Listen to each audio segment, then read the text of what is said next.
káàbọ̀ sí ìkànnì Yorùbá Gidi News. Yorùbá Gidi TV. Ó yá o. Ibì kan bẹ tó o gbọdọ̀ mọ́ wò. Wo àwọn ìròyìn, wo àwọn ìṣẹ̀lẹ̀ tó ń ṣẹlẹ̀ ní Nàìjíríà, nílẹ̀ Yorùbá. Ibo ni pọ̀npọ́n dídúró.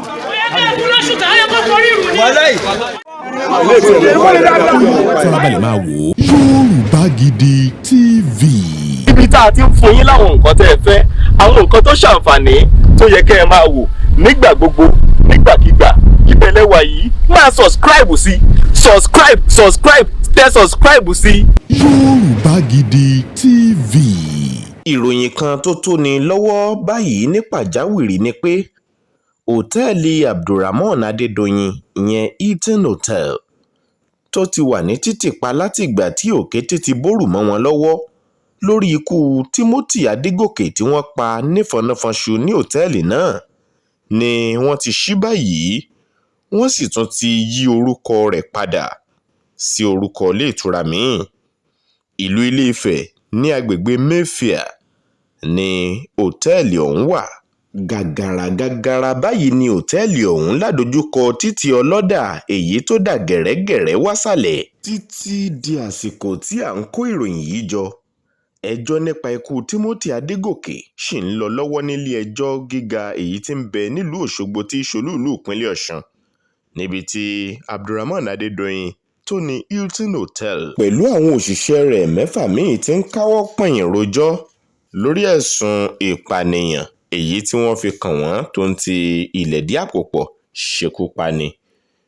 Bákan náà ló jẹ́ wípé ìdájọ́ òdodo ló kù táyé ń retí lórí ikú Timothy tẹ́jọ́ ń lọ lọ́wọ́ lórí ẹ̀ nílé ẹjọ́ nílùú Òṣogbo. Ẹ̀wẹ̀, nítorí ìdí kan tàbí òmíì, a ò tí ì ní fi orúkọ ilé ìtura tuntun tí wọ́n sọ ilé ìtura yìí síta níbàámu pẹ̀lú àtẹ̀jáde èyí tó tẹ̀ wá lọ́wọ́ nípa ilé ìtura Hilton Hotel náà, títí a ó fi gbé fídíò àti fọ́tò tuntun jáde èyí tó fìdí ọ̀rọ̀ náà múlẹ̀ daindain látọ̀dọ̀ aṣojú ìròyìn wa tí ń bẹ nílùú Ilé-Ifẹ̀.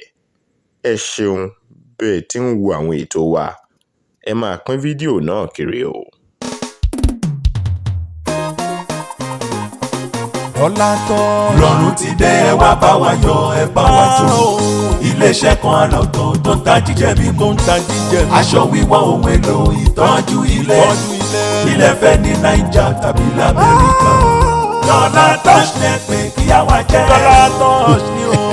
ó kárí láyé ọmọdé yìí Dọ́là Touch International tó kárí ayé kílẹ̀ ń fẹ́ lọ́dọ̀ wa tẹ́ ò rí tilẹ̀ yìí ní tàbí tókè òkun ẹ jẹ́ ká mú láti bí oúnjẹ tá à ń jẹ àwọn oúnjẹ tilẹ̀ òkèèrè tó ń ti ìlú United States of America wá irú ráìsì wo lẹ fẹ́ tẹ́ ò rí basmati rice, data rice, Caroline rice, brown rice àti pa excellent rice ẹ̀wà tí wọ́n ti bó náà wà tẹ̀lé fi ṣàkàrà àti mọ́mọ́. àwọn oúnjẹ tilẹ̀ wa ń kọ́ èlùbọ́ ṣakí tí kì í bàjẹ́ èlùbọ́ gẹ̀dẹ̀ tó gbó gàrí tó ṣe tẹ̀lẹ́bà tó tún ṣe mu òróró lóyìnbó àti pupa ilẹ̀ wa pọ̀mọ́ ìjẹ̀bú tó ṣara lóore àwọn ohun mímu ẹlẹ́rìndòdò lóríṣiríṣi soda drinks tá à ń pè ní minerals àti ensure drinks tó dáa fáwọn àgbàlagbà imported fruit juice lóríṣiríṣi cranberry juice tó ń fọ kíndìnrín fọ gẹ̀dẹ̀gẹ̀dẹ̀ inú ara oògùn 180 tó ní èròjà vitamin nínú fún àgbàlagbà àti tọmọ kékeré lọ́kùnrin àti lóbìnrin ìpápánu ìpápátẹ̀ lọ́lọ́kan òjọ̀kan fáwọn ọmọdé àtàgbàlagbà candy chocolate coconut chinchin banana chinchin pẹ̀lú wheat chinchin fáwọn tí kò nífẹ̀ẹ́ sí flour àtúnlẹ̀ supply yín níbi ayẹyẹ ìnáwó yòówù kẹfẹ́ ṣe ní Dọ́là Touch à ń ta àwọn aṣọ wíwọ̀ ìgbàlódé fọkùnrin àtobìnrin aṣọ wíwọ̀ fáwọn ọmọdé látọmọ ọdún kan sọmọ ọdún 12 èyí ẹ̀ tó 12 years old trousers polo shirts skirt and blouse gown underwear lóríṣiríṣi fún takọtabo singlet boxers brazier àtàwọ̀tẹ́lẹ̀ àwọn obìnrin lọ́lọ́kan ọ̀jọ̀kan àwọn bàtà ramanda quality fancy shoes tí ò lẹ́lẹ́gbẹ́ Dọ́là Touch lẹ́yìn tí rí gbogbo ẹ̀ o àwọn ohun èlò ilé lọ́lọ́kan ọ̀jọ̀kan ohun èlò ilé ìdáná ohun èlò ilé ìwẹ̀ lóríṣiríṣi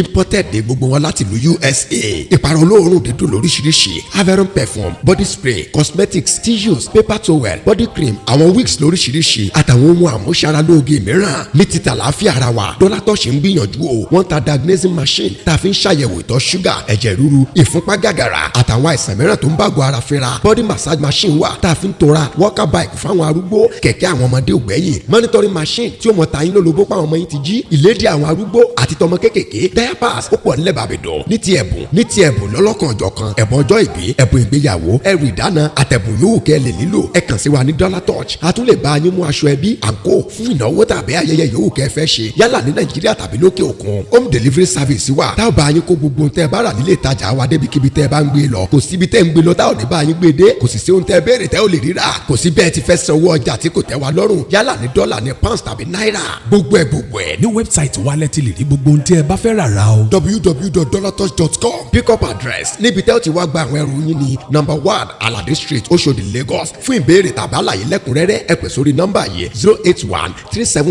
081-373-66848 àti 090-139-58880 united states number 646-737-6538 email dollartouchng@gmail.com. Dollar Touch International, shopping the easy way. Dollar Touch lẹ pé kí á wá jẹ́. Dollar Touch ni ó.